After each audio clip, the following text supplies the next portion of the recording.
समुद्र एवढी अथांग आणि ज्यांच्या कार्याची किमया अत्यंत कठीण वेदनांनी आणि अपमानाने भरलेलं होतं. अस्पृश्यतेच्या काळोख्या सावटाखाली त्यांना शाळेत वेगळं बसवलं जाईल. पाण्याच्या एका थेंबासाठीही त्यांना वंचित ठेवलं जाईल. परंतु या सगळ्या अन्यायाच्या जखमांमध्येही त्यांच्या अंतःकरणात परिवर्तनाची तेजस्वी ज्वाला धगधगत होती. त्यांना ज्ञात झालं होतं की शिक्षण हेच ते शस्त्र आहे जे अज्ञानाच्या अंधाराला चिरून टाकतं आणि माणसाला स्वाभिमानाने जगण्याची ताकद देतं. या आयुष्य जगण्याची संधी असतानाही डॉक्टर बाबासाहेब आंबेडकरांनी मातृभूमीची निवड केली. मात्र भारतात परतल्यावर त्यांना जातीच्या कारणामुळे बडोद्यामध्ये राहण्यासाठी छप्परही नाकारलं गेलं. पण अपमानापुढे झुकण्याऐवजी त्यांनी संघर्षाचा मार्ग निवडला. तर तो मानवी स्वाभिमानासाठी उभारलेला पहिला महान संग्राम होता.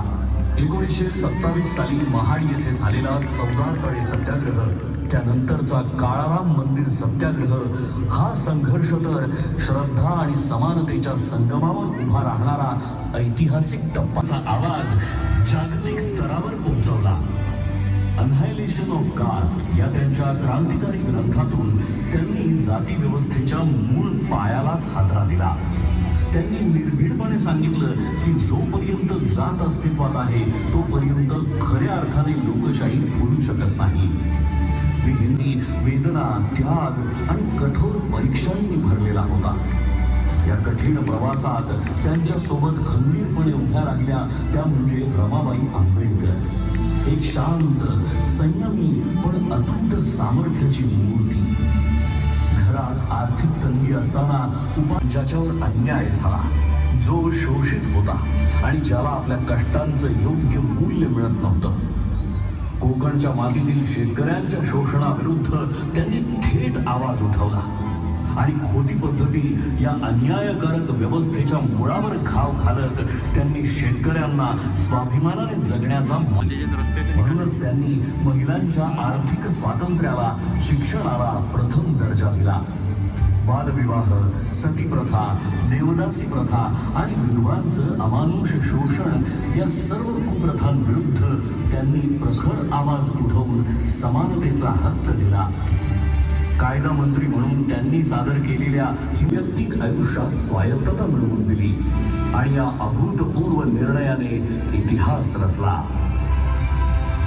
1947 साली डॉक्टर बाबासाहेब आंबेडकर यांची संविधान मसुदा समितीचे अध्यक्ष म्हणून निवड झाली. या जबाबदारीला न्याय देत त्यांनी भारतीय संविधान या अद्वितीय ग्रंथाची एक नवी उंची प्राप्त करून दिली. महात्मा ज्योतिराव फुले, भगवान गौतम बुद्ध आणि संत कबीर हे विचारांच्या मुळाशी असलेली स्वातंत्र्य, समता आणि बंधुत्व ही मूल्ये त्यांना विशेषतः भगवान बुद्धांच्या तत्वज्ञानातूनच सापडली. 14 संविधानाची निर्मिती केली नाही तर एका सशक्त, न्यायप्रिय आणि एकात्म राष्ट्राचा पाया रचला.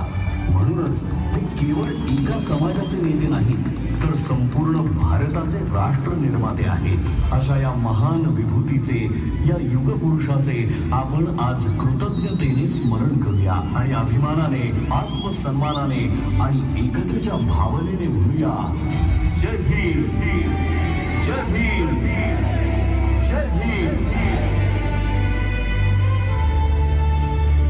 गाइस देख सकते हैं सारे ड्रोन अभी सब नीचे जा रहे हैं. क्या डेंजरस